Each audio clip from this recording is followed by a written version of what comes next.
video kali ini kita akan membahas tentang bab 10 dan bab 11. Pada bab 10 tentang telemedis dan telehealth. Lalu untuk bab 11 tentang sistem informasi klinis. Di sini saya menggunakan dua jurnal.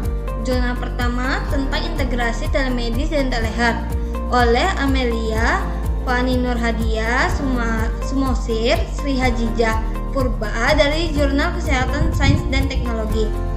Untuk jurnal kedua yang berjudul Sistem Informasi Klinis untuk Meningkatkan Layanan Kesehatan di Indonesia oleh Bian Sukmawati, Evita Agnia, Azima, Anissa Safira dari Universitas Singara Perbangsa Karawang. Ada juga latar belakang. Pada latar belakang ini transformasi sistem kesehatan di Indonesia semakin pesat, terutama sejak pandemi COVID-19 yang memaksa adaptasi teknologi dalam pelayanan kesehatan. Telemedis dan telehealth muncul sebagai solusi utama dalam memprediksi akses layanan medis di tengah keterbatasan mobilitas masyarakat. Telemedis memungkinkan konsultasi antara pasien dan dokter tanpa harus bertemu langsung. Sementara telehealth memperluas fungsi ini dengan pemantauan kesehatan jarak jauh dan akses data medis secara digital. Di sisi lain, Sistem Informasi Manajemen Rumah Sakit atau SIM-RS mendukung pengelolaan data pasien secara terintegrasi, mulai dari rekam medis hingga administrasi dan jadwal pelayanan. Kombinasi telemedis dan telehealth dan SIM-RS menjadi kunci dalam mengatasi tantangan geografis dan sosioekonomi dalam pelayanan kesehatan di Indonesia. Lalu untuk manfaat penggunaan, integrasi teknologi dalam layanan kesehatan memberikan berbagai manfaat signifikan. Telemedis mempermudah pasien untuk berkonsultasi dengan dokter, mengurangi biaya perjalanan, serta mempercepat diagnosis dan pengobatan, terutama bagi mereka yang tinggal di daerah perdesaan. Telehealth menawarkan pemantauan kesehatan jarak jauh, memberikan rasa aman bagi pasien yang tidak bisa datang langsung ke fasilitas kesehatan, serta memperluas jangkauan layanan dokter spesialis. SIM-RS sebagai pendukung utama meningkatkan efisiensi operasional rumah sakit dengan menyediakan akses informasi yang cepat dan akurat. Sistem ini memastikan kelancaran administrasi, pengelolaan rekam medis elektronik, dan memaksimalkan keamanan data pasien. Lalu ada tujuan penggunaan. Penggunaan telemedis, telehealth, dan SIM-RS bertujuan meningkatkan akses layanan kesehatan bagi seluruh masyarakat, terutama di daerah terpencil yang selama ini memiliki keterbatasan akses dengan teknologi. Hambatan geografis dan dapat diminimalkan sehingga masyarakat lebih mudah mendapatkan layanan kesehatan. Selain itu, tujuan lainnya adalah meningkatkan efisiensi operasional di rumah sakit melalui otomatisasi dan digitalisasi proses kerja, sehingga kualitas pelayanan meningkat.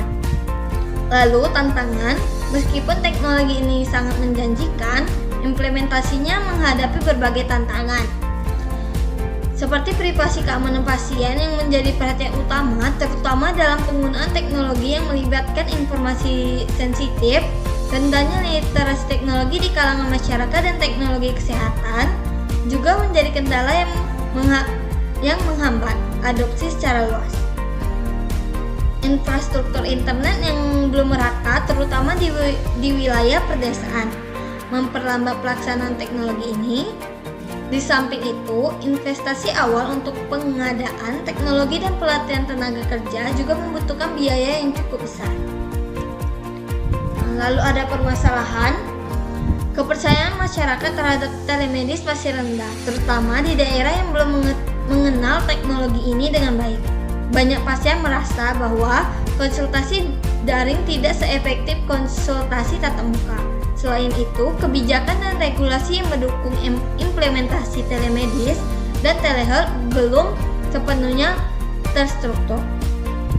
Tenaga kesehatan juga menghadapi keterbatasan dalam menguasai teknologi baru, sehingga penggunaannya tidak optimal. Lalu ada penyelesaian dari masalah. Berbagai solusi dapat diterapkan untuk mengatasi tantangan ini. Untuk masalah privasi dan keamanan data, adopsi standar internasional seperti GDPR dapat membantu melindungi informasi pasien.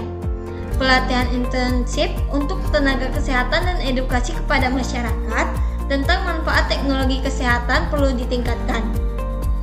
Lalu infrastruktur internet harus diperluas melalui kerjasama antara pemerintah dan swasta untuk memastikan teknologi dapat diakses oleh seluruh masyarakat. Selain itu, regulasi yang mendukung penggunaan teknologi kesehatan perlu dirancang dengan lebih komprehensif, termasuk memastikan adanya panduan etika dan keamanan dalam implementasi teknologi ini. Hasil dan pembahasan. Hasil studi menunjukkan bahwa telemedis dan telehealth sangat efektif dalam memberikan layanan kesehatan selama pandemi COVID-19. Telemedis telah mengurangi hambatan geografis dan meningkatkan efisiensi pelayanan dengan menyediakan konsultasi medis jarak jauh. Telehealth memungkinkan pemantauan kesehatan pasien secara berkelanjutan tanpa mengharuskan pasien datang ke fasilitas medis pada SIM RS, seperti yang diterapkan di Rumah Sakit Lira Medica, membuktikan bahwa sistem informasi terintegrasi dapat mempercepat akses data pasien, meningkatkan efisiensi administrasi, dan menjaga keamanan data medis. Dengan kombinasi teknologi ini, layanan kesehatan di Indonesia dapat ditingkatkan secara signifikan, baik dari sisi aksesibilitas, efisiensi, maupun kualitas. Di sini kita bisa simpulkan bahwa integrasi telemedis dan telehealth dan sistem informasi klinis membawa perubahan besar dalam layanan kesehatan di Indonesia. Teknologi ini meningkatkan akses masyarakat terhadap layanan medis terutama di daerah terpencil serta mempercepat dan meningkatkan efisiensi administrasi rumah sakit. Meskipun masih menghadapi tantangan seperti keamanan data, literasi teknologi, dan infrastruktur, solusi seperti standar keamanan data, edukasi masyarakat, serta kebijakan yang lebih baik dapat mengatasi hambatan ini. Dengan memanfaatkan teknologi yang optimal, sistem kesehatan Indonesia ini bisa menjadi lebih inklusif, efisien, dan berkualitas.